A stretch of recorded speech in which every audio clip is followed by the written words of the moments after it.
I'm dropping the hammer. No, you're not.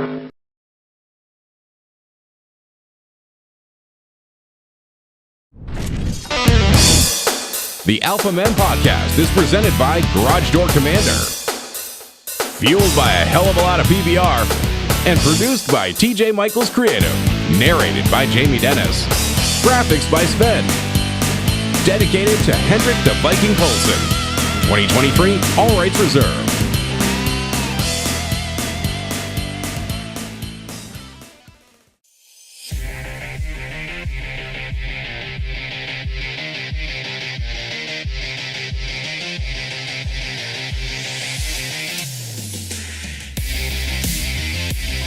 Seconds. Guidance is internal. 12, 11, 10, 9. Ignition sequence start. 6, 5, 4, 3, 2, 1, 0. All engine running. We have a liftoff. Liftoff on Apollo 11.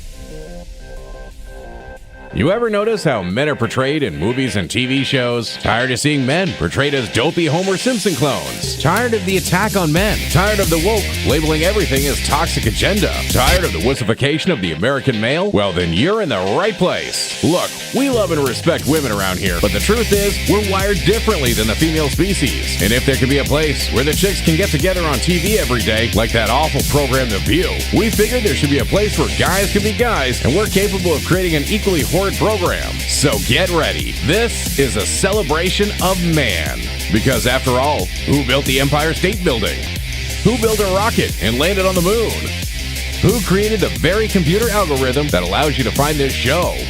That was created by Ada Lovelace, a woman. Okay, great. Credit where it's due. But I think we can all agree the algorithm sucks. Who created the automobile? The Egyptian pyramids? Who stormed the beaches of Normandy? We don't talk about feelings here. We will question the validity of your man card. We're not politically correct, and we'll stand up and fight back against a culture that's determined to transform us into a bunch of neutered pansies. This is your weekly dose of toxic masculinity, a show created by men for men. This is the Alpha Men Podcast. And now, two men who don't own a pair of skinny jeans between them, TJ Michaels and John Stacy.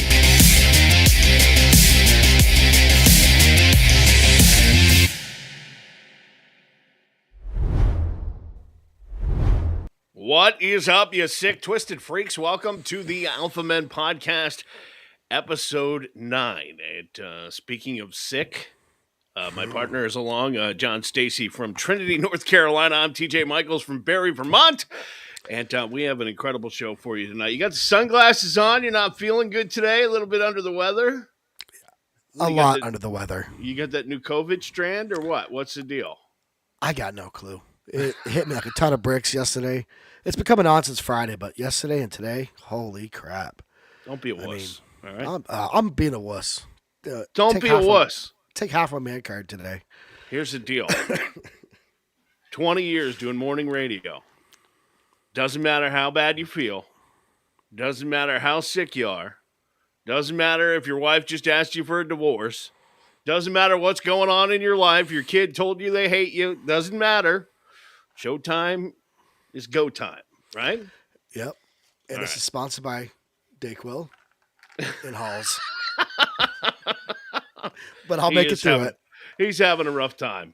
He's having a rough time. But it's a good lesson. It's a good lesson because, it is what it is. That's the way that it goes. Welcome to the Alpha Men Podcast, episode 9. We're streaming to you on Twitch, on Facebook Live, on Rumble, and on YouTube tonight. You can go to alphamenpodcast.com, learn more about the show. While you're there, you can also support us by checking out the merch store. Yes, we've got hoodies and sweatshirts, T-shirts, and coffee mugs, and all kinds of other stuff there, including the ever-popular Don't Be a Wuss T-shirt. All right? Yes, sir. All right? It's a collector's item. We even make it in female sizes, believe it or not. Nice. alphamenpodcast.com, another way that you can support the show. Like, share, and subscribe. And that helps us get the whole message out and brings more people to the podcast. We have a great time doing it. Our 9th show, And we are Pretty impressive. about ready to get. Well, we thought we'd be canceled by now. Let's be honest. Yeah. I mean, no, I thought I was going to get three shows into this, and they were going to go. Yeah, you guys can't be on. You can't be on the internet. Well, we've kept it pretty PG-13. We do, and the whole basis behind the show is this: 20 years ago, if somebody said to you, "That guy over there has toxic masculinity," you, I, everybody in the room, most men would say, "Geez, that guy must be like a date rapist or something. He must be a really bad guy."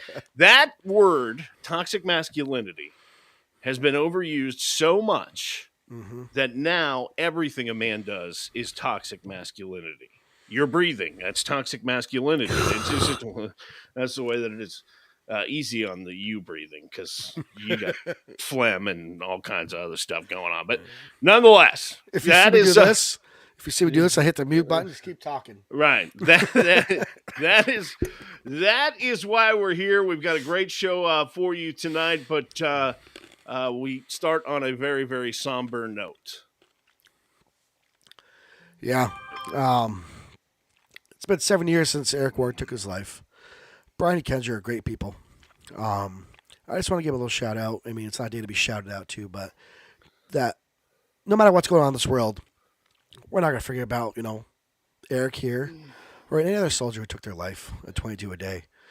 So Brian and Kendra, I have no words to say what you're feeling today, but I respect your guys' mission.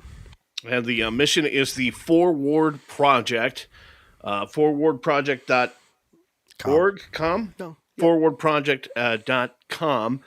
And of course, you see the rocks there. That's what the whole mission is. They print these rocks and people hide them, and it's a really, really cool thing. If you want to know more about the Forward Project, forwardproject.com. And They're awesome people.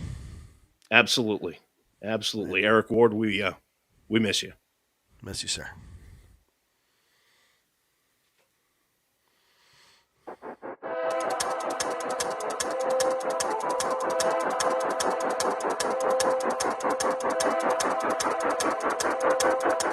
All right, our man of the week this week is a little bit different because he's not actually a man. He's a would-be man. Okay. He's a 6-year-old boy, all right? His name is Rory Ehrlich, and Rory has just earned himself the title of the 2023 Kids Mullet Championship. Look at that. Look at that mullet. Nice. Look at that. The Mullet Champ is the whole thing is organized behind the USA Mullet Championships. They announced Rory and his mullet, dubbed the Cheddar Whiz. That's what he calls his haircut. The Cheddar Whiz. All right. Has won this year's Kids Mullet Championships, and he's from Pottstown, Pennsylvania, and his boy hairdo came out on top in a field of 300 other bemuddled kids ages 3 through 8. And the Ehrlich family said his participation in the contest made him a local celebrity. I think do we have a video? There, yeah, the interview. Yep. Yeah. What happened when you found out that you won? I was knocking down some chairs and hugged my whole family. And I also screamed. And how much money did you win? $5,000. And what are you going to do with that money? Buy my sister an alpaca. And what else? And go to wing night. He says he is keeping this mullet at least until he's 8. Buying a sister now. There you go. And the kid is going places. You know how I know that? Jalen Hurts jersey, Philadelphia Eagles fan. Oh yeah, of course. He's going places. How about him buying his sister alpaca? Yeah, well, he was awarded 5,000. I saw the interview. His sister says, "Oh, he's not buying me just one. He's buying me 3." Oh, because you can't have one alpaca. Apparently, they're farmers in Pottstown. Nice. But he was awarded $5,000 in prize money, and the second place award went to a 3-year-old Hawaii boy. His hairstyle, the Mr. Aloha mullet. Third place finisher was a 5-year-old Pennsylvania boy, Camden Cunningham. His mullet was his name's Camden. His mullet was the Commander. Commander. Yeah. Creative. I'm from Pennsylvania. Mullets are big in Pennsylvania. That's just all there is to it. The mullet champ said registration is currently open for this year's men's and over 55 mullet contests. And so you can enter. Yeah, but you got to enter before August 31st. Well, you can't go mullet that quick. This week's Man of the Week, 6-year-old Rory Elric of Pottstown, Pennsylvania, on the Alpha Men podcast. Keep on rocking on, buddy.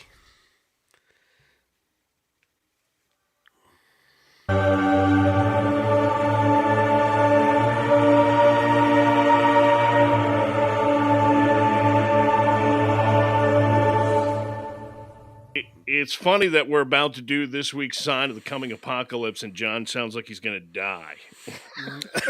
I'm trying to cough between segments. This week's signs of the coming apocalypse: something is biting fishermen's catches in half before they can reel them in. Look at the size of that fish, or I've half seen a that happen. fish. I've actually seen that happen once. Fishermen wetting their hooks near Fisher's Island off the Connecticut and Rhode Island coastline have a new twist on an old fishing story, and that is that half of it got away. Yes, they say, but they're reeling the fish. They're reeling into the boat after they were hooked. Something is biting them in half. Once or twice is one thing, but it's happened enough that the Connecticut Fish and Wildlife officials are asking anglers to send their own stories and pictures in from Long Island Sound. Connecticut officials believe that a shark is responsible for the mid-catch snacking, and considering the size of the fish, it's not a small one. Like, this could be that like happened. That happened to Alan. We were deep sea fishing up down in Myrtle. Alan and I were a couple years ago, and I took too much Dramamine. I get seasick. I took too much Dramamine. He's a wuss. Anyway, I passed out. So here, Alan comes running in. Wait a minute. Was it the Dramamine or was it the beer? Oh, it was the Dramamine. If you take more than 4 in a 4-hour period, yeah, knocks you the hell out. See, I've been to NASCAR races, and I didn't have any Dramamine, but I've been knocked out. I know. But he had I think a mackerel or something on there, and a barracuda came up and took half of his fish, one bite. Wow. I saw it right on the side of the boat. Yeah. Well, they are saying that this is not a barracuda, that this is something bigger. And it's clean cut by that picture. Our next sign of the coming apocalypse. Here's the deal. This is actually a good story. It's not terrible. It's a good gesture. But if you watched last week's show, you know that I can't even talk about Spam because it disgusts me. It disgusts me. You wait till I see you in person. The jelly, I can't do it. I don't know how coming people over to eat your it. house, just hope. Obviously, the folks in Hawaii and Maui are really, really suffering, and the wildfires and everything else. The president went there today and claimed that he had a similar thing happen at his house. And it wasn't. Well, at first he claimed it wasn't even. I swear he's America. Right. He wasn't even part of the United States. I'm like, it's Hawaii. It's part of the United States. I saw video footage of people chanting "F you, Biden" as he passed. I mean, they're flicking a bird. They're not happy. Anyway, Hormel, who makes Spam, has donated 264,000 cans of the disgusting stuff to Maui wildfire victims. And wow, Spam's big over there, isn't it? It is. Spam is huge in Hawaii. Hormel knows that. The company announced yesterday it's donating the crap ton of Spam to the relief organization, the Convoy of Hope. That's a good thing. And, Spam has been a big part of Hawaiian cooking since World War II because it doesn't have to be refrigerated. It's the perfect food to send to displaced residents in Maui. Oh, I would die. Okay? If I was starving and there was 264,000 cans of Spam, I would die. Okay? However, it is a good gesture, and Hawaiians eat over 7 million cans of Spam products. I'm trying to hold it together here, which is more than any other state a year. So My eyes killing me. our next, your face is killing me. Your next sign of the coming apocalypse. It seems there's something about sunflowers that makes people just want to rip their clothes off and take naked selfies. That is a problem at the Stoke Fruit Farm in the UK. Visitors have been flocking to their Sam's Sunflowers attraction. This is one of those farms that opens up to tourism and, the whole 9 yards. While there, more and more have found it a delightful place to shed their clothes and take naked selfies. It's not a full-fledged naked epidemic yet, but Sam Wilson, who owns the place, says enough incidences have occurred. He felt the need to hit social media to remind people that taking pictures for Instagram is fine, but keep your pants on, all right? That's kind of weird. Finally, it would be funny if it wasn't. Actually, not finally. I got another story after this. But, it would be funny if it wasn't so infuriating. So I want to tell you the story of this Decatur, Georgia man who found himself under arrest over a home invasion. Okay. Yeah. Of his own home. All right. Days after the departure of a previous tenant, property owner Tim Arco pulled into the driveway of his house where he suddenly came face to face with a stranger waving a gun in his face. He said, "I jumped the fence, ran. I didn't know what else to do." Arco told local channel WSB-TV, "I didn't even walk in on a family eating dinner. I walked in on weapons, a prostitute, and a bunch of drugs in the back, a bunch of dogs in the back. My fence broken down. When Arco called the cops, they arrested him." Why? Because the squatters told police they were the victims of a home invasion. Now, it's been 6 months since that fateful day. The squatters still living in Arco's home.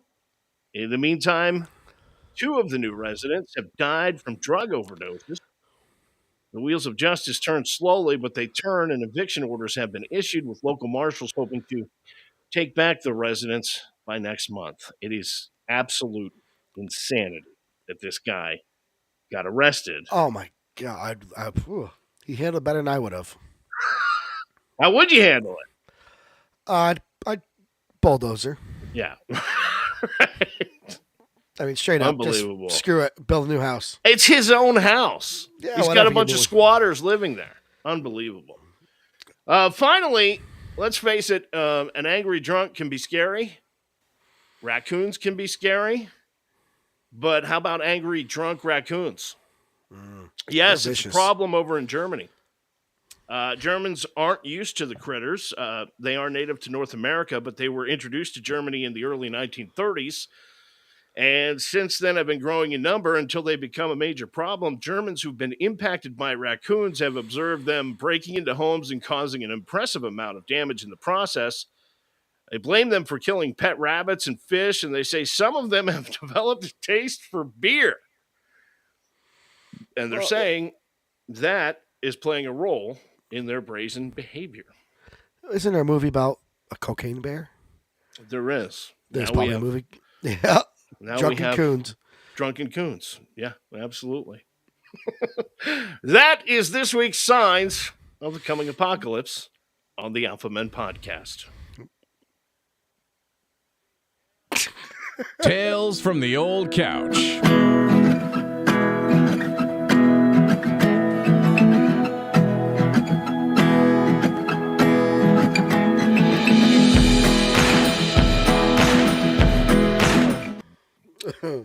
Here in my studio on the other side of the camera is an old couch that used to be in our living room. My wife wanted me to get rid of it, and I just couldn't. I brought it up here, put it in the studio. I love to sit on it and just think, and that's where Tales from the Old Couch comes from. I'm thinking this week about the royalties and the royals and royalty. Okay. Over the past couple of months, and years, actually, it seems like we cannot get away from the British royal family. Do you ever open your news feed and it's like Prince Harry and Prince William and Meghan Markle and Prince Charles and the Queen and da. Yeah. And at some point you're going, who gives a crap? Yeah, it's right? not here. You know? Let's be honest. It's been a couple of years of nonstop news about a group of people I could care less about. Mm-hmm. I mean, it's 2023. We still have monarchies? Really? You know? What is it they actually do? Other than head the British tourism industry, right?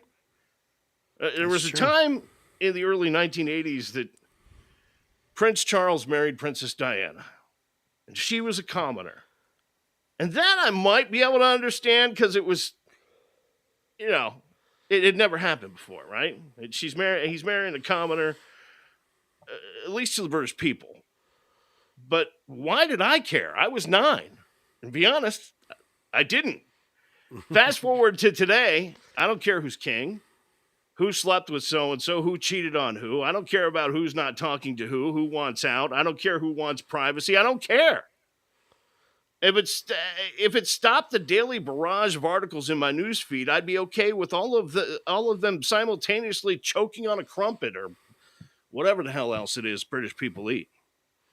The whole royal family thing to me is so foreign. I wonder if they eat spam.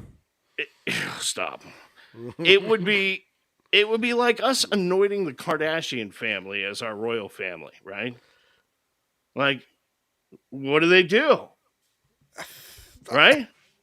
For me, it's just I see it on my news feeds of who's over here? Is it Prince Harry? Yes, Harry and Meghan. It's all about them. That's all I Right. really see. I mean, it's And how they want privacy. Yeah, but it's all about them. I mean, And yet they're doing television shows and podcasts and occasionally I see the king now, King Charles. Is it Yeah. Charles? Yeah. Yeah. And how he's kind of space cadet, kind of like our fearless leader. Yeah, right. Here's the deal.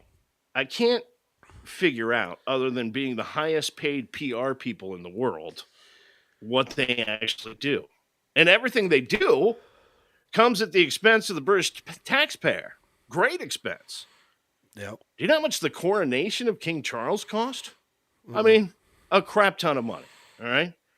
And my wife's grandmother, God rest her soul, was British. She was a World War II bride. And she came stateside after the war. And my wife has family in Great Britain and has been there to visit.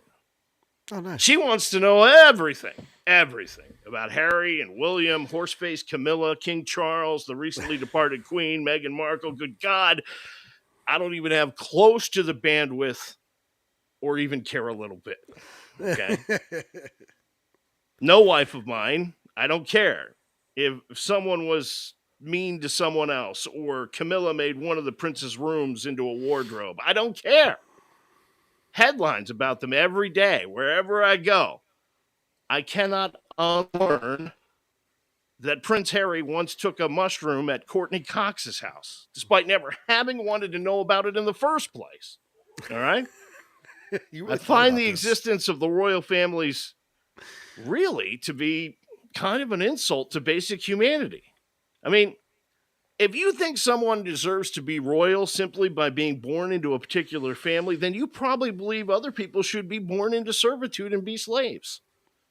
Yeah. It's just the reverse side of that same coin. After never searching for anything royal related, the other day I went to where I go to get news, and with all the things going on in our world and our country, top story, Meghan and Harry. Make it stop. I don't care. Underneath the radar, this headline: Prince William's hefty salary revealed. You ready for this? What's he making? I mean, I'm raising the white flag right now. I surrender. Because I can't figure out what any of them actually do. Their faces. You know that Prince William received roughly $7.5 million last year. That was his salary as the prince. To wave and shake hands. To wave. Yeah. Holy crap! I could do that. That might be more than Hunter Biden. Except, I mean, I don't know. Okay. According to a report from Prince William's estate, Prince William officially inherited the Duchy of Cornwall when Queen Elizabeth passed away. His father, Charles, and his father, King Charles, took the throne. The Duchy of Cornwall had a profit of approximately $30 million in the previous year.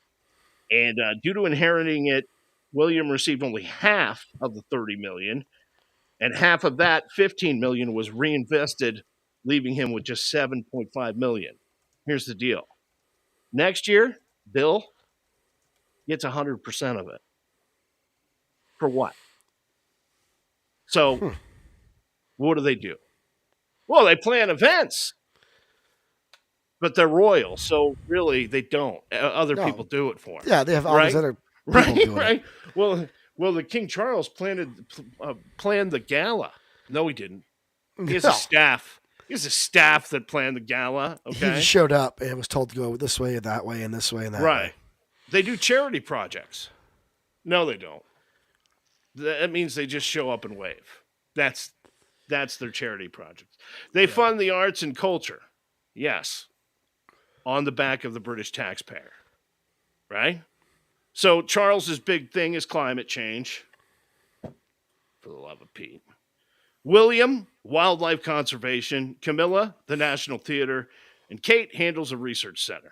Meghan and Harry, not a damn thing other than to put themselves out there every damn day so that the tabloids can go nuts. And then claim that they want a private life. I want a life free of news of irrelevant people that I don't care about. Mm-hmm. And that's Tales from the Old Couch this week on the Alpha Men podcast. John's manly meme of the week.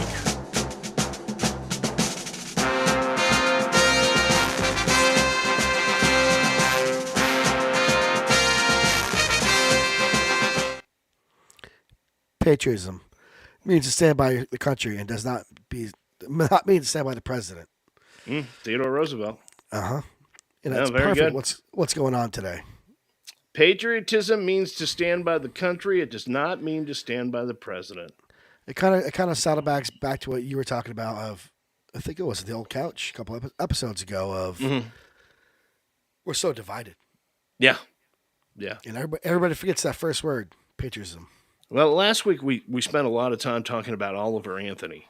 Yes. And a song, Rich Men North of Richmond, which this week, number one on the charts, never, ever has happened before from an independent artist without a record label, without any big promotional push, without a completely viral number one grassroots made hit. He beat out Taylor freaking Swift.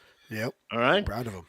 If that doesn't tell you that a change is happening, if that doesn't tell you that there's a cultural shift happening, because here's the deal. And I had friends argue with me about this over the past couple of days. And the whole idea was, well, you think the people that consume Taylor Swift's music are going to watch Oliver Anthony? No, I don't. I don't think that. I don't think, 12 to 35-year-old female women are all of a sudden dropping Taylor Swift for Oliver Anthony. I don't think that's happening. Yeah. However, with no radio airplay, no record company, no promotional budget, no push, no anything, he's got the number one song in the country, and he beat out Taylor Swift, and that song shouldn't even be in the conversation. Mm-hmm. Do you know how much money record companies spend on making Luke Combs' latest hit number one or Taylor Swift's latest hit number one? Do you know how much money they spend marketing that song, getting people to listen to it, getting it up the charts, getting it there? And this guy spent bupkis. Okay, he lives in a trailer on a farm, and this week he turned down an $8 million record contract. Now everybody wants him. he turned it down because he goes, look, I just want to make music, and I don't want 15 tour buses, and I don't want all of that. I don't want it, you know. I don't blame I him. just want to continue to make music and live my life, and he's very genuine. Very, very genuine. OliverAnthonyMusic.com if you want to know more about him. But, you know, look, there are things happening. We went from the whole Bud Light thing to Target and Disney. Then the Jason Aldean thing came out. Ben and Immense Jerry's. pushback on that. Ben and Jerry's. And now we got this going on where this song that has no business being at the top of the charts. And don't get me wrong, it's a great song. It does deserve to be there, but it's never happened where there's never been a conservative marketing push from multi-million-dollar record labels and everything else to get it there. And so the fact that it's there means something is happening. And he did in that America. all. He did that all with no fancy equipment and no stage lights. No, in fact, if you listen to the song close enough, you can hear the dog barking in the background. Yeah. I mean, it's incredible. So that brings us right back to the whole patriotism. I mean, he's a true patriot. Yeah. From that song. Absolutely. From what I've seen of Absolutely. him. We don't know what's going to be in the future, but right now he's a true patriot to me. Well, I tell you what, I don't know that I could turn down an $8 million record contract. But it'd be hard. You know, when the record company comes and says we want to pay you $8 million, they also say, we're going to change your music and we're going to have say in what you do and we're going to this, that, and the other thing, and you really can't be you. And if Oliver Anthony has taught any of us anything, it's that genuine is real and consumable. So that's kind of the deal. John's Manly Meme of the Week from Theodore Roosevelt on the Alpha Men podcast.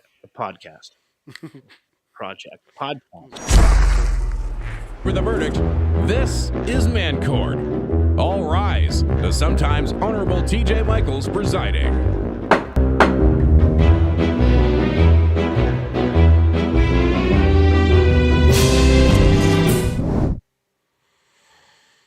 All right, Mancord tonight. If you have a problem and you can't solve it, if you're looking for advice with the help of the Freak Jury, we're here to help. Just send us your problem online, alphamenpodcast.com, or on one of our social media sites. And by the way, just before we do this, Emily's saying, I agree with TJ, spam is gross. And Chad, I'm going to make TJ a spam birthday cake. Nah, please don't do that. I can't even think about it. Nonetheless, alphamenpodcast.com. Mancourt, tonight we get the case from a female for the first time. Oh, boy, look, a lady. And it is the case of Waterbed Fred. Waterbed Fred. You may be seated. Elsie from Portland is our plaintiff. She wrote us an email through alphamenpodcast.com. She is from Portland, Maine. Hi, guys. My name's Elsie, and let me start this email by saying how much I love the Alpha Men podcast. Wow, very cool. So I thought you'd get a kick out of this story. I'm 26 years old. I met a guy who is 35. We've been on a few dates.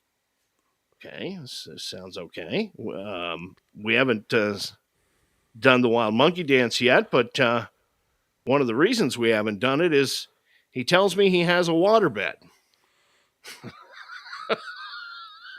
Okay. He told me that like on the third date, and I was shocked because I don't know anyone who has a waterbed. When I told my mom, she said, yeah, he's probably a player because that's a strange thing to have. And I agree it's strange, but he's such a nice guy and very attractive. He told me it's been a miracle for his back and to try not to judge him about it. I'm not going to lie. I've never done it on a waterbed, and I'm curious to know what it's like. Should I beware of a guy who owns a waterbed? What do I do with Waterbed Fred?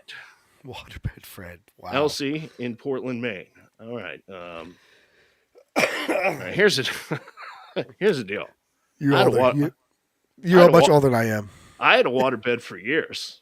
I bet you did. I did. I swear. Look at that thing. Look at that. Is that your waterbed? That looks just like my waterbed. Oh my god! Looks like the waterbed I had.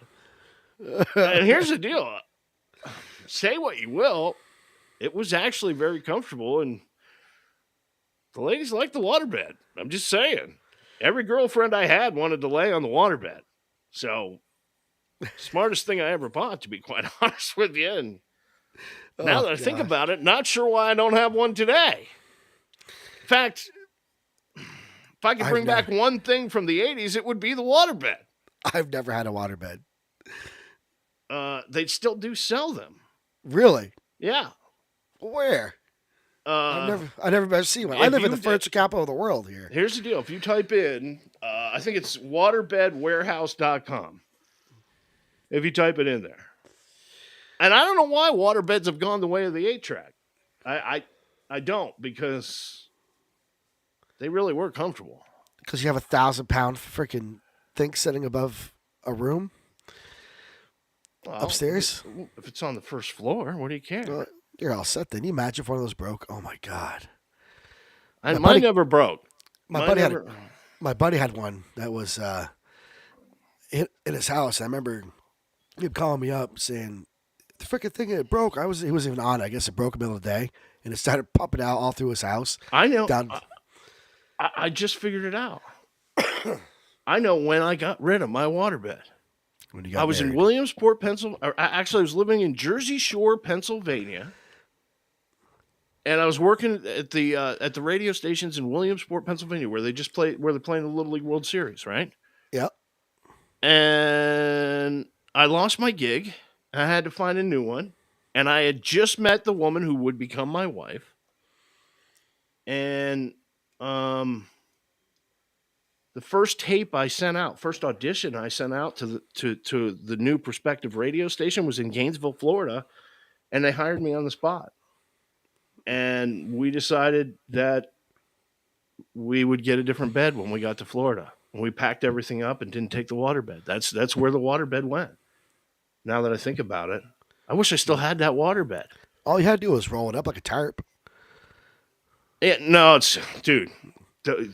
The frame to hold 1,000 pounds of water is pretty intense. I mean, it's not like your normal bed frame. I'd fill mine full of whiskey and just have a straw in that thing. Elsie, I don't think you got to worry about waterbed, Fred. I really don't. I know today it's kind of passé, I guess, to think that people still have water beds, but I got to be honest with you. If I could go buy one right now, I probably would. I don't know why. I mean, and here's the other thing. The waterbed comes with the waterbed heater, which is awesome in the winter. Oh my that's God. Really nice. Oh, it's really nice. It's really, really nice. So I think I think you give Waterbed Fred a shot and check out the waterbed, see if you like it. Well, I don't know what else to say. If you've got some advice, waves.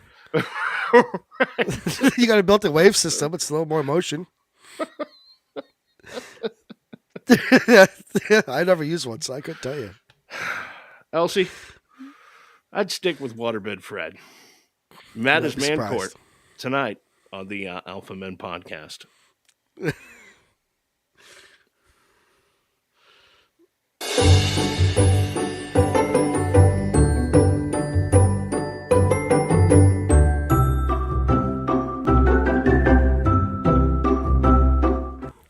All right, so here we go. Chick flicks are dumb tonight.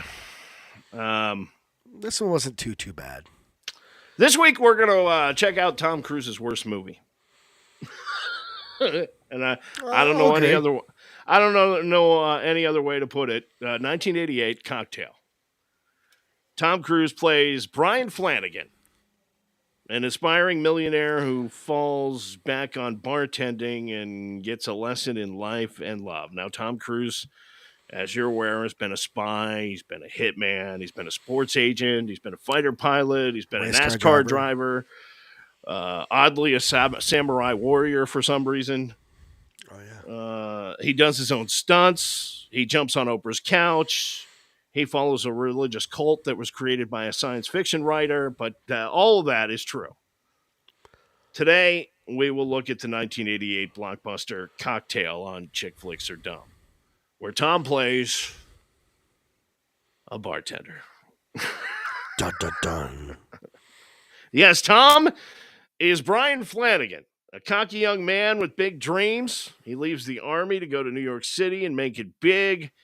Wanting to be a millionaire, he hunts down jobs on Wall Street and in marketing, and somehow gets the interview at all of these places he's looking at, even though every place tells him his resume is crap and he needs to go to college. Yep, It's bizarre. Defeated, he walks past a bar with a "We're hiring" sign, and that's where he runs into Douglas Coughlin, who is making the most hideous drink I've ever seen in my life. A red eye. Beer, tomato juice, vodka, and an egg. That's what I got right now. Apparently, it's the best thing for a hangover, and let me just say, just leave me with the hangover. I don't need the red eye. I got the red eye. You do have the red eye. So Doug hires Brian, and his first night is filled with close-ups of people screaming the names of obscure drinks at him. Brian would eventually get better at bartending, and this is where we start catching ice and flipping bottles crap behind the bar, which I might point to you when you're at a bar with 200 people who are trying to get a drink at the same time you are. The last thing you want to see is that BS, right? 100% true. Hey, I just want a drink. I don't need your freaking Cirque du Soleil act, right? Brian starts to fail in business school because of his bar work, and Doug offers this sagely advice. Bartenders are the aristocrats of the working class. No. You know what kind of movie you're in for now. Do we have a clip? Can we roll the clip? Yeah. America's getting stinking on something I stir or shake. The sex on the beach. The schnapps made from peach. The velvet hammer. The Alabama slammer. I make things with juice and froth. The pink squirrel. The three-toed sloth. I make drinks so sweet and snazzy. The iced tea. The kamikaze. The orgasm. Hands up the merchandise. The death spasm. The Singapore. Now, here's the deal. I've known a lot of bartenders in my life, and I'm not here to put down the profession, but as far as being the aristocrats of the working class, you're making drinks for people. It's not. It's not hard. I mean, it's not easy. I'll tell you that. It's not exactly the pillar of humanity, Socrates. Okay. So Doug goes the philosopher route in this movie, offering embarrassingly cheesy words of wisdom like women are impressed with how much liquor a man can hold, whether she likes it or not. The you know what would make this the ultimate night out and a flamethrower of a party of an existence? Bad poetry. Yes. Bar poetry. Bar poetry. Because you know how many times you've thought to yourself, gosh, I hope they don't have a band. I really hope they have poets. Yeah, bar poetry in this movie. So anyway, the boys team up, and now they're like the Cirque du Soleil of bartending. And Tom Cruise starts dancing behind the bar, which quite honestly is worse than Chandler from Friends and Elaine from Seinfeld. But he's freaking Tom Cruise, so people dig it, right? At this point, both of us are just thinking, I want a beer, okay? Just give me the beer, all right? So because ignoring your customers' needs so that you can dance to overrated Beach Boys songs seems to be popular in 1988, Brian and Doug start thinking they need to open their own bar, Cocktails and Dreams. Wow, what an underwhelming name. I thought that was pretty catchy. But then some dude who way overacts tells the dynamic duo that he owns the hottest bar in town and he wants them working for him. It's like he's Barnum going after the flying Lindas or something like that. He owns Cell Block a prison-themed bar with yuppie poets. What is it with the poets? I never in my life have said to myself, "Hey, let's go to the bar and I hope they have good poets." But in this movie, it seems to be the thing. When I'm 8 beers down and 2 shots of Jaeger, I can assure you I'm not hankering for some T.S. Eliot. Okay? That's not what's going on. So now we meet Coral. No, not the Grimes kid from The Walking Dead, but a photographer who, for some ungodly reason, likes Tom Cruise's horrible dancing, and they start seeing each other.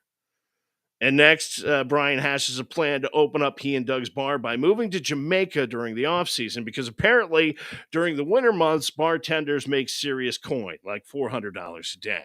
They actually say that in the movie.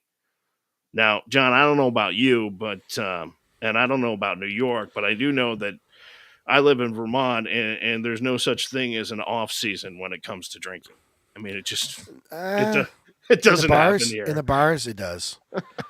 I will tell you, back when I bartended, summertime was slower than the wintertime. Well, anyway, Brian, people are still drinking. They're just not drinking in the bar. Anyway, Exactly. Brian's plan is going to take 3 years, and Doug is more of a, hey, let's just find a really rich woman. You know, that brings us to Coral, whom Doug, the philosopher, offers more guidance at this wondrous line. Why is it you think these chicks are always named after inanimate objects? Apocalypse. Yeah, listen, I'm think I've proven I'm no Einstein, but inanimate means not alive, and coral, being a marine invertebrate, means it is very much alive, so it doesn't really make sense. Anyway, Brian reveals that Coral is rich, and Douglas bets him $50 that she'll be sleeping with someone else by the end of the week. Hey, I've done that bet before. So by the end of the week, in a truly douche move, and because Doug needs to teach Brian some horrible lesson, that he's actually helping him out somehow, and because a bet is a bet, Doug gets it on with Coral. Read that comment. Strangely enough, I have a cousin who is a bartender and a poet, and they have poetry night at their bar. All right, well, I guess it takes all kinds to make the world go round. I don't know. So Brian clocks Doug, and he's off to Jamaica to meet the bobsled team. No, not really. That would have been a cooler movie, but I'm just saying. Enter woman number 2, Jordan, who is an aspiring artist vacationing in Jamaica, and horrible dancing and bad Beach Boy tunes seem to be her thing too. So, of course, they start a whirlwind romance when none other than Doug shows up at the bar and usually tries to pick up Brian's new girl. And so after Doug and Brian not seeing each other for nearly 2 years, Doug admits that he's now married. And yes, by the way, his new bride's family is loaded. All right? Think the rich. So philosopher Doug tells the entire bar that, Tom Cruise or Brian Flanagan, whichever you like, is phenomenal. Put him in a room full of women, and he goes for the poorest and dumbest every time. So Doug bets Brian again, okay, that he can't seduce a rich woman. All right? Apparently, this is the whole part of the movie. Brian is not the sharpest tool in the shed. Because, dude, this went really bad for you last time. Why are you, doing this again? In any case, Cruz puts on the charm, and much of the chagrin of Doug is successful. Unfortunately, his new girl, Jordan, sees Brian and his new conquest stumbling drunk and gets upset, flies back to New York, and, breaks up with him. Right?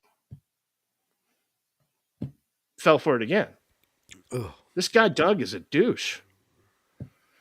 Brian meets up with Doug, who reveals that his wife's father is very rich and has bought him the hottest bar in town. So he offers Brian a job as head bartender. Go figure. But Brian turns it down, and then Doug bets him again. Okay, that he'll be working for him by St. Patrick's Day. This is quite possibly the first movie I've ever seen where the men are the gold diggers. I can't figure.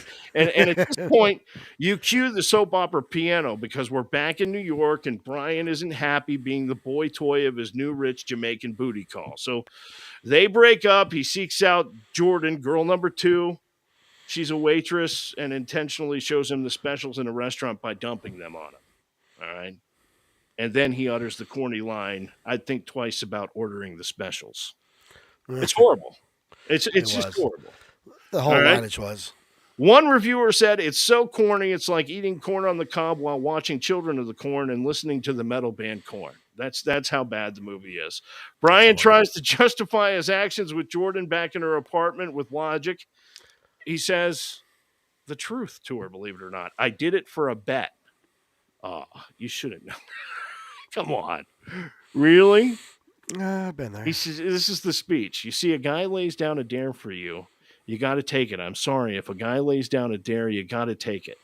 Okay, all you married dudes out there, has that ever worked in the history of relationships? Yes, I'm married to her. No, it has not. I made that bet, and I am now married to her. No. But you can't. Okay, that's not what I'm saying. Oh, okay, I slept with another woman because a guy made a bet with me. That doesn't work. No. All right? Jesus, okay? No. It doesn't work. So it's like trying to end an argument with your wife by telling her she's overreacting and needs to calm down. It doesn't work, okay? Tom Cruise is Tom Cruise, though. He dances awfully. He throws bottles, catches ice, listens to the worst Beach Boy song ever made. Oh, and by the way, girl number 2 is pregnant. Oh, there's the cliffhanger. Okay. Dun, dun, dun. Right? This movie just gets stupid with Jordan's family then trying to pay off Brian with 10 grand not to see her. Yes, it turns out Jordan was the original rich chick. Okay? And Brian does what you think he would do. He rips up the check. Okay. Hooray. Movie over. Love conquers all, right? No, we got to spice up this bowl of chili a little bit. Brian goes to see Doug. Doug tells him he's gone bust. He spent all his rich wife's money. She wants to leave Jamaica. So Brian tries to fix things for Doug. Why? This guy's done you dirty like 3 times in this movie. Why are you trying to help him? He takes her for a talk and she hits on him. And finally, the young grasshopper learns he rejects her, and movie over. Well, not quite. Doug then commits suicide. I thought this movie was about bartending and getting ripped and having a good time. There were so many plots and twists in the stupid movie. Right. This is really turning out to be a bummer, right? Tom then gets a letter from Doug from beyond the grave where he admits that he was aristocratically full of crap, basically. And then we get the teary-eyed Tom Cruise close-up. And I don't know why he's crying, because this guy set him up like 4 times in this movie. Be a man. What are you crying for? Tom looks at the refrigerator with a drawing on it that looks like a 4-year-old artist made it, with an alien on a circle with cocktails and dreams scribbled in the middle, and realizes what he's got to do. He goes back to New York, sneaks into Jordan's house, gets into a fight with Jordan, who wants to run away with him because he catches ice, throws bottles, and dances badly to bad Beach Boys songs. Oh, yes, and she's pregnant with twins.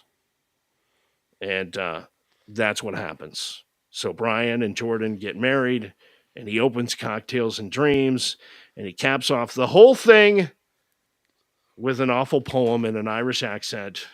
Oh, for the love of Pete, enough with the poems. Movie over. There you go. That is Cocktail. And to get to rating this abomination of a movie, we use the adult beverage movie rating scale. Best possible rating would be a 30-pack of PBR. Honestly, this movie is bad. It's terrible. But in a weird way, it's so bad it's kind of good. Yeah. If that makes any sense. It's hella corny and hella cheesy, but it's also very unintentionally funny. So, by the way, in this woke world we live in, this movie would never be made today. Never in a million years. Hell no. And if you want to play a really fun game during the movie, count the amount of times Tom Cruise's hair changes between scenes because of the reshoots that they had to do. I think they were literally screwing with the script on this movie all the way through it because a lot of the plot twists don't make any sense whatsoever. They were like, give him something else. Throw the kitchen sink at it. So tonight we give Tom Cruise's worst film cocktail 4 Long Island iced teas. Not because it's good, but watching it, it's much better if you're hammered. That's Chick Flicks Are Dumb tonight on the Alpha Men podcast.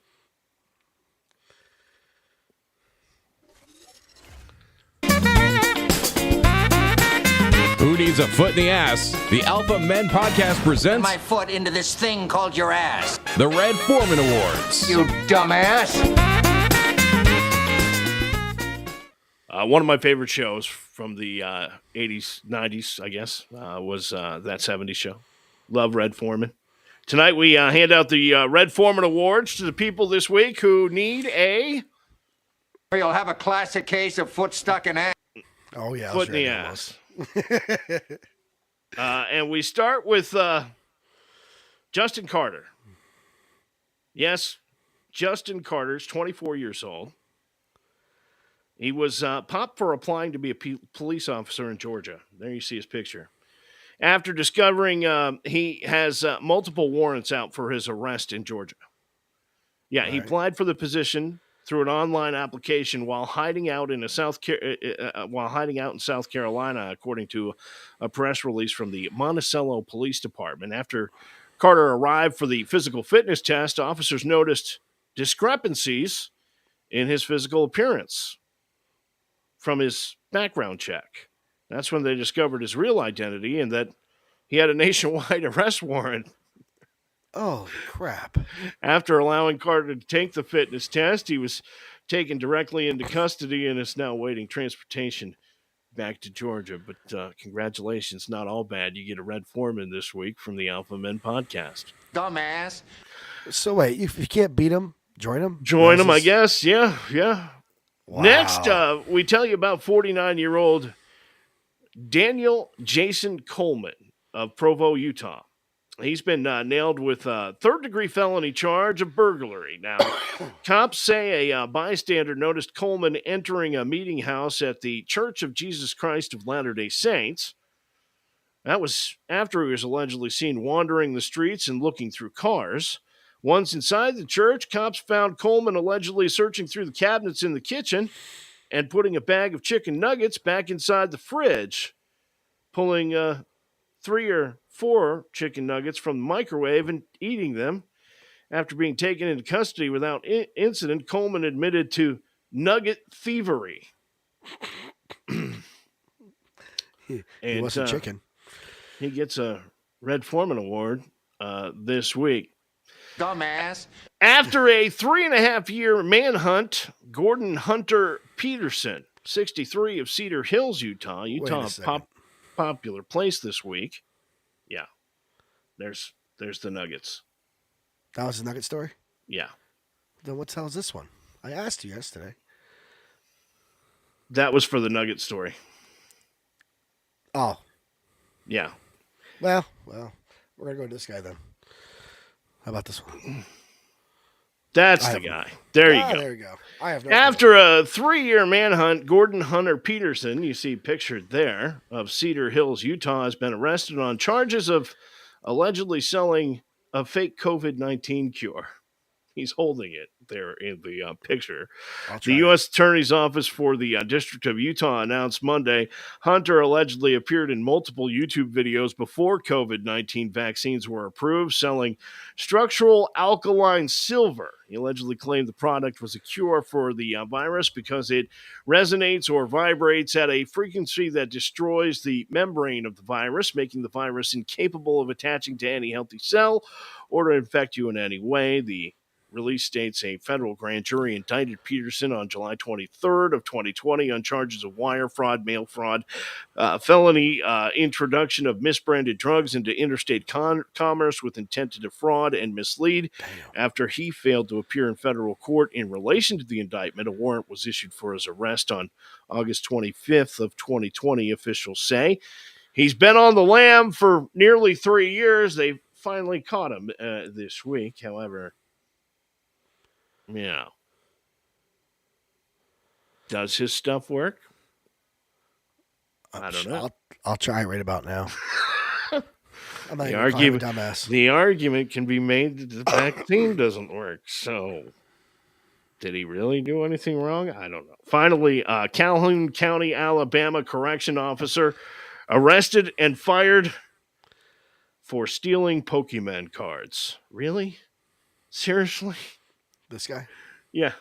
Josh Hardy is reported by Alabama's online news outlet Advance Local. The theft occurred at a Walmart in Oxford last Saturday night. Calhoun County Sheriff Matthew Wade said the store's loss prevention employees saw Officer Josh Hardy open multiple packs of Pokemon cards, stuff them in his pockets, and attempt to walk out of the store without paying for them. When the employees confronted Hardy, he fled the scene on foot. The staff reported the incident to Oxford police, and the officer searched Hardy until they found him at a local restaurant. They charged him with theft and placed him in Oxford jail. They say it is with great embarrassment that we have to report this incident, as Hardy has been terminated from the Calhoun County Sheriff's Office. He has tarnished our agency and the image of law enforcement everywhere. As sheriff, I promise to be transparent and hold my staff accountable to the standard of higher average citizens. As embarrassing as the incident speaks to the risks people have taken to get their hands on the high-demand trading cards. Trading cards! So, I'm into cards. No, Pokemon was still a thing, to be honest with you. No, Pokemon is freaking huge. I'm not into Pokemon. I'm into sports cards. I mean, the front of my desk is sports cards. Wow. But you see that actually often. You go into try to buy something retail, and you'll see packs ripped open, cards ripped out. I don't justify what he did, but I see why people do it. So here's the deal. In 2021, a 28-year-old man got arrested for using a rope to descend from a 6-story building to steal nearly $10,000 worth of Pokemon and Yu-Gi-Oh cards. There are certain cards in Pokemon. I don't have any Pokemon, but there are certain cards in Pokemon that are tens, 20s, 50s, and thousands of dollars. I don't understand. It's like these Pop Century cards are now. Yeah. I mean, these are a pretty hot item. I mean, I got Pete Davidson's auto.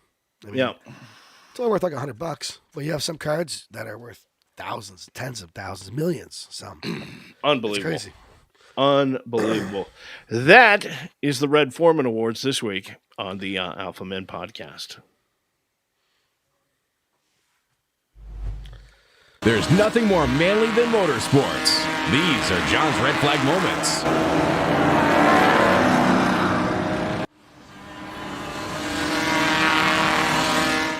All right. I found this one today. It's not racing, but it's pretty screwed up. Okay, so I worked Watkins Glen last week. It was the shortest NASCAR race since 1976. Yeah, they were saying that. It was, if you could ask for a perfect, for my first time being solo on the tower. Yep. That cup race was A to Z. I mean, was it like 2 hours and 49 minutes or something like that? I don't remember exactly. I think it was an hour and 56 minutes. Or hour and 56. Yeah, something like that. Yeah. Under 2 hours. It was short. I mean, I did the Xfinity race, and it was a little more hectic, and I dealt with that. I mean, I was still learning, but I got to the cup race, and I was like, I'm nervous, and it was easy. Let me ask you something, though.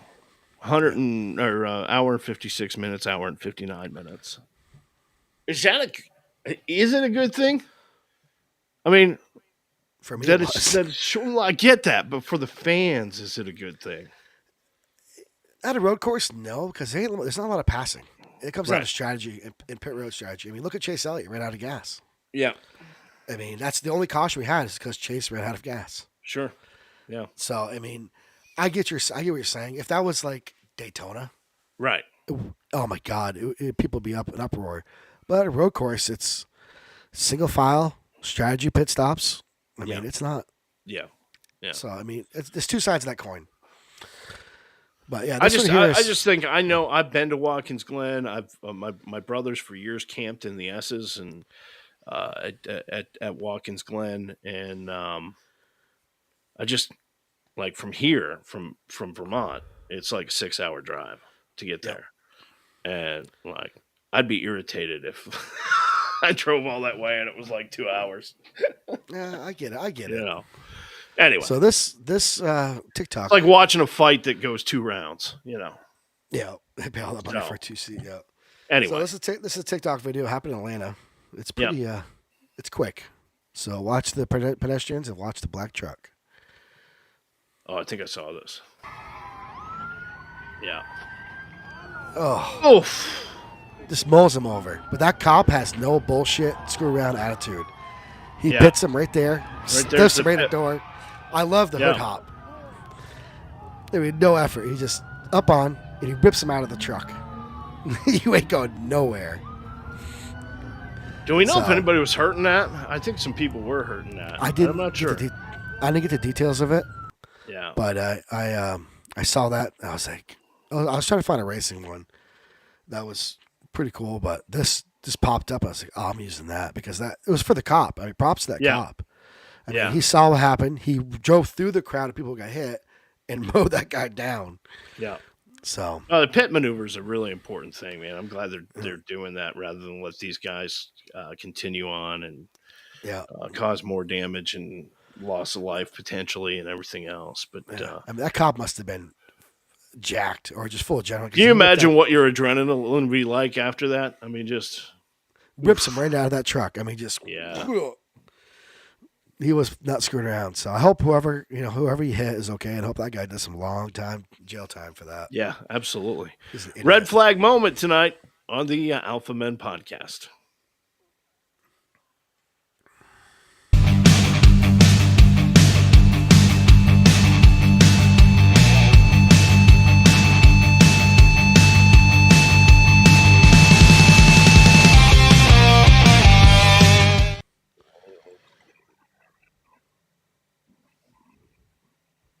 Hello.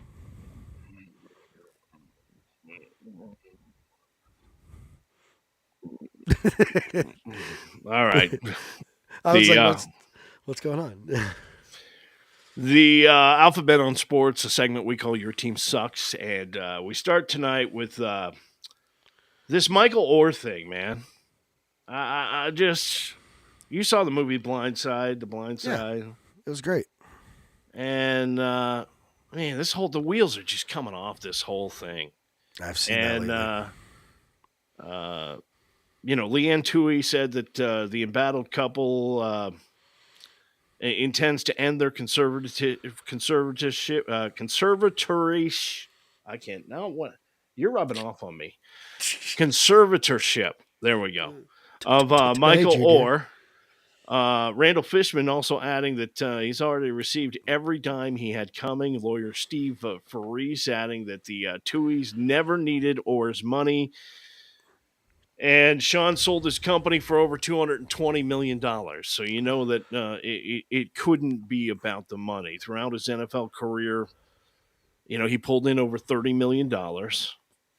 But the drama doesn't end there. Sean Tui Jr. says, they call him SJ, he finds it hard to believe that Orr only learned about the conservatorship in February. That's what he's claiming. He added that he started threatening the family around 2000 or 2001. The Blindside author, Michael Lewis, told the Washington Post that the Tui family ended up, each of them made about $350,000 off the film. And so chump change to them. Right. And that they attempted to share royalties with Orr, but he began declining the royalty checks. So, if you look at Orr's 2011 memoir, TMZ found an excerpt where Orr wrote that the Tuohys had been named legal conservators. So he knew about it. This idea that, he just found out about it in February is horse crap. I wonder what triggered this whole thing. I don't know, but they also reported that prior to the court filing, Orr had allegedly tried to shake down the Tuohys for a reported $15 million. So there you go. That's probably. He's got some gambling or some kind of debt that's sitting on top of his head. Or sadly, maybe a drug addiction. I don't know. I don't know. Hope not. I don't know. You would hate to, after seeing that movie. Yeah. The Blind Side and his work ethic and all of that other stuff and how you would hate to think that, but nonetheless. Georgia goes into the season as college football's AP poll number 1.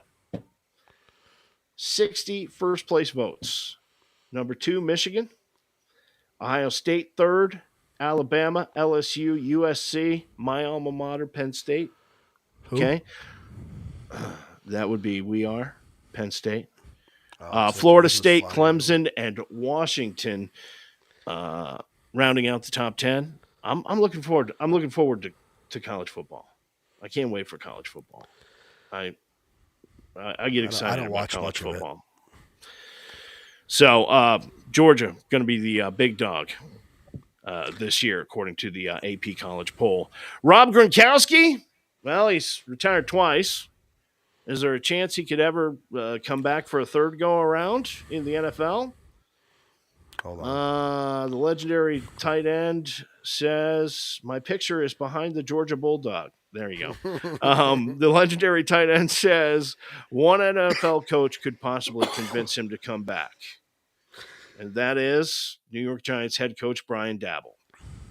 He was up on the show Up and Adams, and Gronk said it wasn't going to happen, but he left some wiggle room. He said, he can't get me out of retirement, but he would have the best chance of getting me out of retirement. NFL.com offers the statement that Gronk is gone.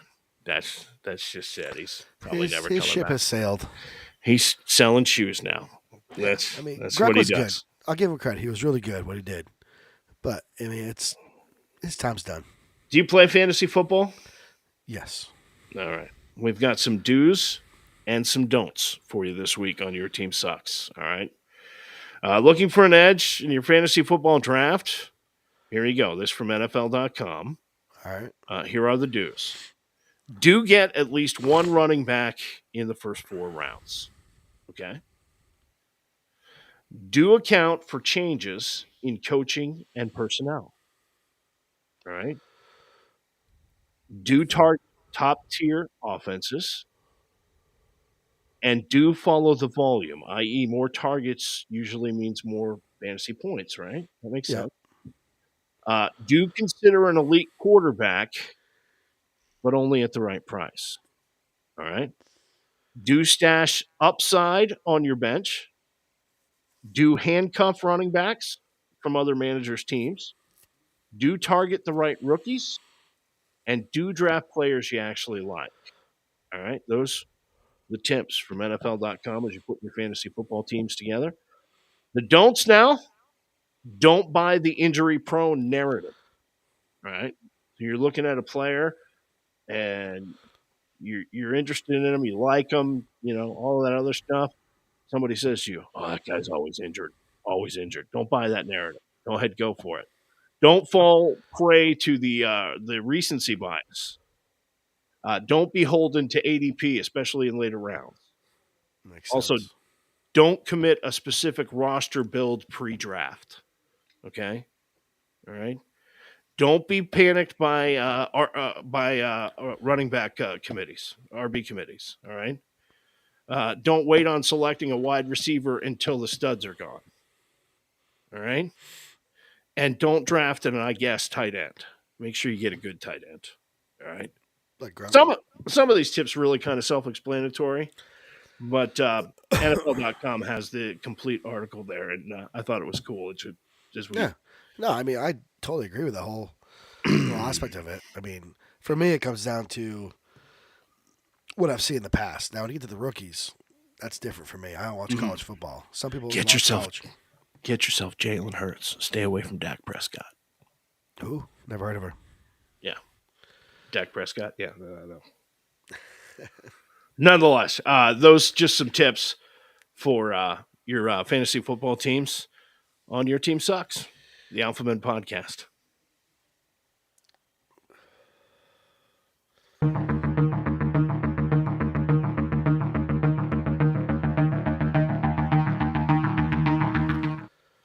All right, here we go. John, you know how this works. You can play along at home. I have 3 headlines. One of them is real. The other 2 are completely fake news. All right? Fake news. All right? So your job to pick the real headline. And here we go. Bodybuilder smashes himself with mallet 1,000 times a day to be tougher. That's a headline, number 1. Bodybuilder smashes himself with a mallet 1,000 times a day to be tougher. Number 2, fisherman finds 200-year-old message in a bottle from former Queen of Spain. Fisherman finds 200-year-old message in a bottle from former Queen of Spain. And finally, man discovers tongue upside down after taste buds appear on the bottom. Man discovers tongue upside down after taste buds appear on the bottom. So you got the bodybuilder, the fisherman, or the guy with the upside down tongue. One of those stories is real. The other 2 are completely fake. Well, your tongue's completely covered in taste buds, top and bottom, mostly the top. So I'm going to say it's fake. Mm-hmm. Why would somebody hit themselves with a freaking mallet? Like a sledgehammer. Mm-hmm. Holy crap. No. That'd be like stab yourself to make yourself more cut resistant. That makes no sense. And then I have to believe the Queen one because it's stuff rushes up on shore all the time. Mm-hmm. I mean, so I'm going to go with the Queen. All right. So fisherman finds 200-year-old message in a bottle from former Queen of Spain. Damn it. The correct answer is bodybuilder smashes himself with mallet 1,000 times a day to be tougher. There he is. You see him. He's gone viral. He's from Cuba. He's got videos of himself smashing his hands with a mallet to the beat of salsa music. He says he does it 1,000 times a day to make his body stronger, though many online call the practice stupid and warn him of early onset arthritis from the bizarre practice. And do we have video of him doing it? I think we have video of him doing it. I think you put a clip in here. Yeah. I can't see what it is, but yeah. Yeah. He is beating himself with a hammer. Oh, God. Why? How would you not just, like, completely bruise and clot? Oh, he's actually, like, smoking himself out. Oh, God. Yeah. Right at his elbow. Hell no. That's a funny bone. See, now there's a guy who, when he goes, "You're a wuss," I would go, yes, I am. Yeah, because I'm not doing that. So he's going to box somebody? Apparently. Yeah. There you go. There's your real and fake news tonight. Oh, hold on. I want to see what happens here. He's going to hit himself some more. What the hell? And the other guy's going to dance badly like Tom Cruise in Cocktail. There you go. All right. Real or fake news on the Alpha Men podcast. You find some weird news, man.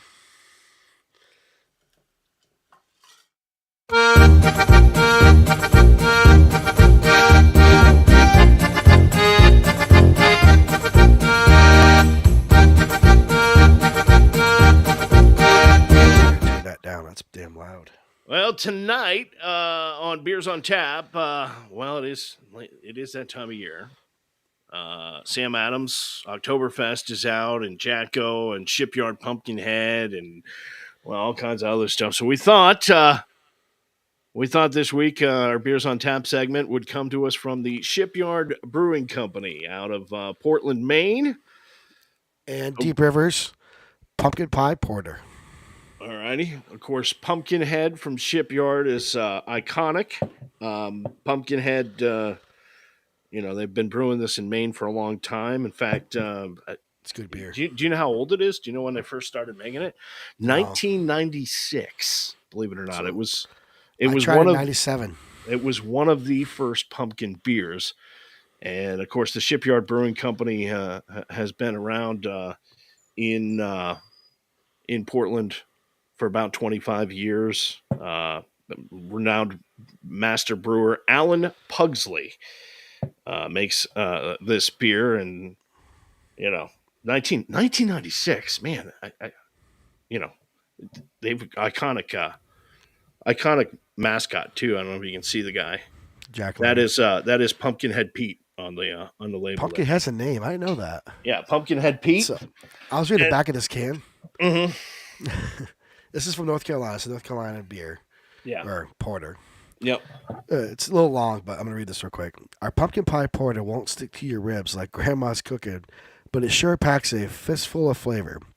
We pack over 7 pounds of pumpkin per barrel into this beer, along with our perfect blend of pumpkin pie spices. Mm-hmm. We know Grandma always said, "Don't spoil your supper with too many drinky poos." But we say indulge because Grandma is in the kitchen drinking dandelion wine, anyways. There you go. That is North Carolina right there for you. 5.9% alcohol. Well, last week we talked about pumpkin spice everything, and I got to be honest with you. There are 4 things that are pumpkin flavored that I like. Whoa. Pumpkin pie, pumpkin roll, pumpkin cookies. My wife makes a good pumpkin roll. And Shipyard Pumpkinhead. I wish I had Shipyard. I love Shipyard. I know you like it. You're always telling me, I wish I could get that. But you can't even find it. My wife looked. My roommate looked. I looked. We couldn't find it. It's down here. It's popular. So I'm going to try this the first time. All right, go ahead. It's definitely a porter. Mm-hmm. And it definitely tastes like pumpkin pie. I could taste the spices. Yeah. It's good. I mean, do you know how many percent alcohol is it? 5.9. 5.9. Okay. Yep. Yeah, this is 4.5. It is a wheat ale from Shipyard. And, it uses pale ale, whole wheat, and Munich Light malt varieties. You can find it in 6-pack, 12-pack, 16-ounce, 4-pack bottles and kegs. And Pumpkinhead, only around for a limited time. You normally get it, during the fall months, and then it's gone. Yeah. And you got to wait a whole another year for it. I love it. I like this stuff. It's there. I mean, I was still going to go with Shipyard, but I wouldn't turn these down. Yeah, I mean, I haven't had that, but I can tell you the Shipyard stuff. The thing that's great about Pumpkinhead is it is so easy drinking that you can have 6 of these in you before you realize what's going on. I mean, oh yeah, I've been drunk off those many times. It's a good beer. So this definitely has that porter. The porter. How do I explain a porter? Like it almost has a coffee at the end, but it's not. Am I right on that? Yeah, porter? yeah, kind of. Yeah, it has that little hit at the end, but this is damn good. I'm actually gonna drink this. Hopefully, it gets rid of this. What does it come in? Like a 4-can pack, or 4-pack.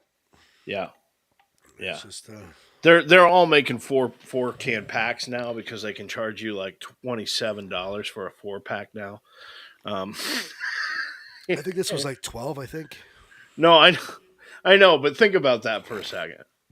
Yeah, that's $3 a beer. Yeah, it's a bar price. Yeah, and they're making it. They're doing it. Every brand's doing a 4-pack can, 4-pack 16-ounce can. Every brand's doing it. So, yep. Nonetheless, that is beers on tap this week on the Alpha Men podcast. Check out Pumpkin Pie Porter. What's the name of the company? Deep River Brewing Company, and of course, Shipyard. The Halloween standard Pumpkinhead. There you go. And there it is. So, well, I'm gonna take some NyQuil You And, are? oh God, yeah. So I'm going to freaking bed because I have to be ready Yeah. for Daytona. When do you leave? When do you leave for Daytona? Thursday morning. Okay. If I feel like this, I won't be going. If I look like this, they're not gonna let me in the tower. Right. So I need to get myself cleared up in the next 24 hours. There you go. Well, drink 3 more of those pumpkin pie porters. They're good. That'll do it. Might. Well, That'll NyQuil. do Drink. I'll take NyQuil and see how I might get down before I pass out. Absolutely. I don't know. We have a parting thought that you were telling me about earlier. No, I forgot it. Oh, all right. I got sick. Champagne podcast on a light beer budget. That's the way that it works. That is the Alpha Men podcast, episode 9. Thanks for joining us, and we will see you next Tuesday night. Same bat time, same bat channel, right here. NyQuil, beer. On the Alpha Men podcast. Take care. So long. Peace.